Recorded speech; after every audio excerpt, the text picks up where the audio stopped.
ACB వలలో ACP ఆదాయానికి మించి ఆస్తుల ఆరోపణలు CCS ACP Umamaheswararao arrest.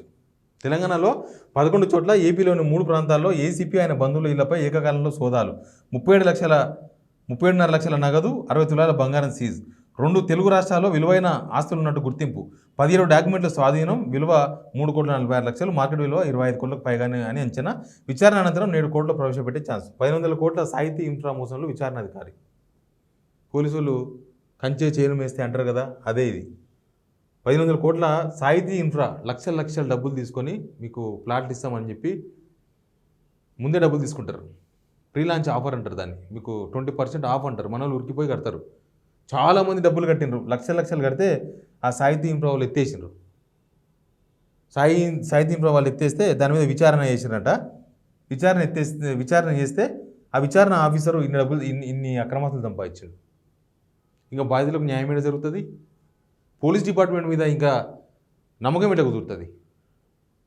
Police వాళ్ళు మా పక్షాన ఉన్నారు, మాకు న్యాయం జరుగుతుందని ఎవరైనా బాధితులు అనుకునే కార్యక్రమాలు ఏమైనా చేసిండ్రా? రాజకీయ నాయకులు చుట్టూ తిరుగుతున్నారు, లేకపోతే వాళ్ళు అక్రమంగా ఎట్లా సంపాదించాలని తిరుగుతున్నారు పోలీసు వాళ్ళు తప్ప. రాజకీయ నాయకుల కోసం కాదు కదా ఉన్నది, జనాల కోసం కదా. ఏ రాజకీయ పార్టీ అధికారంలో ఉంటే ఆ రాజకీయ పార్టీకి వీళ్ళు మొత్తం డ్రెస్ వేసుకోవడం ఒకటే మిగులుతుంది, కండవ వేసుకోవడం ఒకటే మిగులుతుంది. అధికారంలో ఏ పార్టీ ఉంటే ఆ పార్టీకి పోవడం, ఆ మంత్రికి అండగా ఉండడం, ఆ మంత్రి చేసే దుర్మార్గ అన్ని పనులకు సపోర్ట్గా నిలవడం. కింది స్థాయి కానిస్టేబుల్కి ఏం తెలియదు పాపం. వాళ్ళు పలానా దగ్గర పోయి బందోబస్తు పలానా చేయండి చేస్తారు.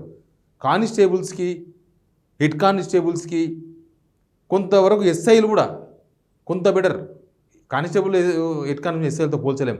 ఎస్ఐలు కూడా చాలా రకాల రాజకీయాలు చేస్తారు. ఇంకా పైన అధికారులు అయితే ఇట్లా అందరి కాదు, కొంతమంది అధికారులు. మళ్ళీ అందరంటే కొందరు మంచిగా జనాల కోసం కూడా పనిచేస్తూ ఉంటారు. కాకపోతే ఎక్కువ మొత్తంలో రాజకీయ పార్టీలకు అనుసంధానంగా పనిచేస్తూ ఉన్నారు. ఇప్పుడు ఈయన చూడండి, ఇన్ని కోట్ల ఆస్తులు సంపాదించిండు. 1500 కోట్ల సాహితీ ఇన్ఫ్రాలో అది విచారణ ఆఫీసర్ అంట ఈయన.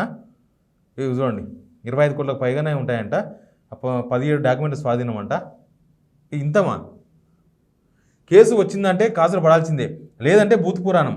3 కళ్ళతో తనుడు, బాధితుల్ని భయపెట్టుడు, నేరగాల కొమ్ముగాసుడు, సంపన్నులే ఆయన లక్ష్యం, డబ్బులు దండుకోవడమే నైజం. ఈయన ఒక్కడు బయటపడ్డాడు.